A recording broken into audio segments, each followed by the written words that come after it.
Hello. We will now solve some problems based on the noise pollution. Take the first question is the noise index L10 represents noise level exceeded 10% of the time, average of 10 noise samples, noise level below 10% of the time, and 10 minutes average noise level. So, actual में this noise index represents that noise level exceeded 10% of the time. That simply means the correct answer should be option number A. The next question is if the noise level are 65 decibel, 70 and 75 decibel, then the equivalent noise level is closest to. So the formula for this equivalent noise level can be written as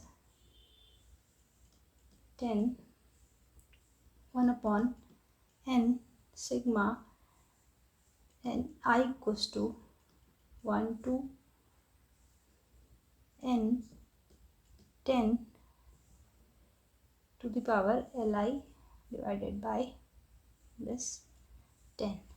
ठीक, अब now इसमें हमको ये values रखनी है. ठीक है, तो वन बाई वन करके हम कैसे निकाल सकते हैं. पहले कन्वर्ट कर सकते हैं ईच नॉइज़ लेवल को लीनियर स्केल में. ये वाली वैल्यू कैलकुलेट कर लेते हैं.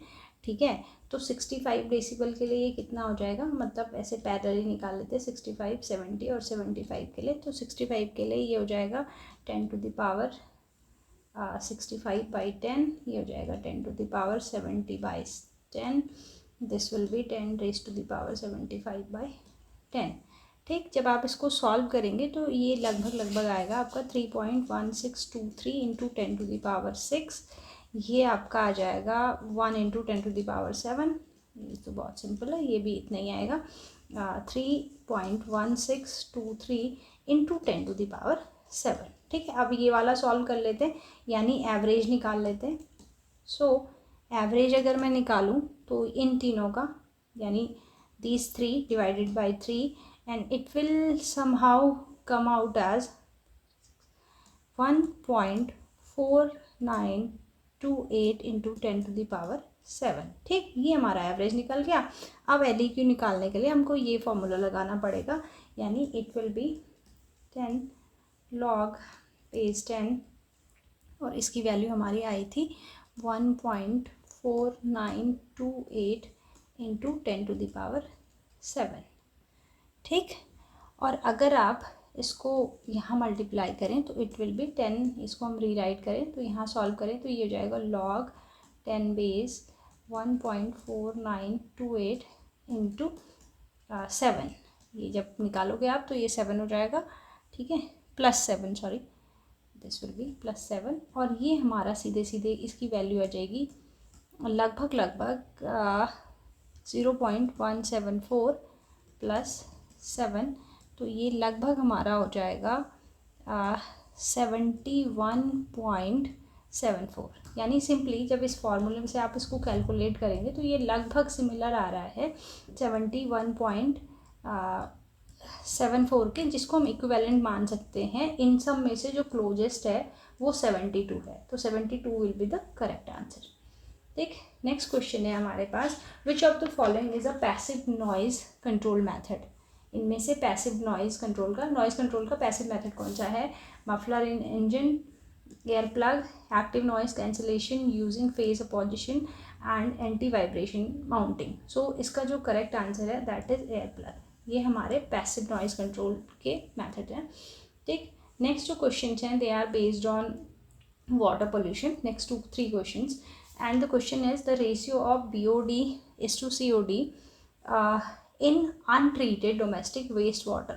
तो जनरली जो अनट्रीटेड डोमेस्टिक वाटर होता है हमारा, उसका रेशियो लगभग लगभग 0.3 to 0.8 के बीच में आता है. So the correct answer will be option number B. ठीक, नेक्स्ट क्वेश्चन हमारा है कि the Indian standard IS 10,500 2012 permissible limit for nitrates in drinking water, यानी ड्रिंकिंग वाटर की जो परमिसिबल लिमिट है इंडियन स्टैंडर्ड के अकॉर्डिंग ड्रिंकिंग वाटर में वो कितनी है. तो जो इसकी लिमिट है that is 45 mg per litre. ठीक, तो correct answer will be option number C. Next question is based on this one, that which of the following is the correct order of disinfection efficiency, highest to lowest, मतलब सबसे ज़्यादा disinfected का मतलब efficient जो disinfectant है वो कौन सा है। तो सबसे ज़्यादा जो डिसइनफेक्टेंट होता है वो होता है ओजोन, ठीक है। उसके बाद आती है हमारी यूवी रेज और उसके बाद आता है क्लोरीन, ठीक है। इसका मतलब जो हमारा करेक्ट आंसर हो गया ऑप्शन नंबर सी, ठीक। नेक्स्ट जो हमारा क्वेश्चन है वो 2 क्वेश्चन हमारे सॉइल पोल्यूशन पे बेस्ड हैं और ये बहुत ही बेसिक क्वेश्चन है। I think the disease itai itai in Japan was caused due to the soil contamination by you can simply, I think everybody has already known the answer, that cadmium was the responsible for this disaster, ठीक है। सो cadmium। Next question is which soil component has heist cation exchange capacity. हमने पहले भी जो questions करे हैं from soil Jio environmental geo science पे based, तो तब हमने ये कॉन्सेप्ट बहुत डिटेल में डिस्कस किया था कि ये हाइस्ट कैटायन एक्सचेंज कैपेसिटी क्या होती है। And we have already seen that this clay has the highest CEC, okay. तो correct answer will be option number B, ठीक। Next one is the urban heat island effect due to high albedo, ठीक है, reduced evapotranspiration and reduced wind speed या highest vegetation cover। तो जो urban heat island effect है ना, ये होता है हमारा this one option number B, reduced evapotranspiration के कारण। ये ट्रांसपिरेशन जब होता है, ठीक है, इसके कारण हमारे पास जो हीट आइसलैंड इफेक्ट है ये होता है, ठीक। तो option number B will be your correct answer. And the last question for today is which type of ionizing radiation has the lowest penetration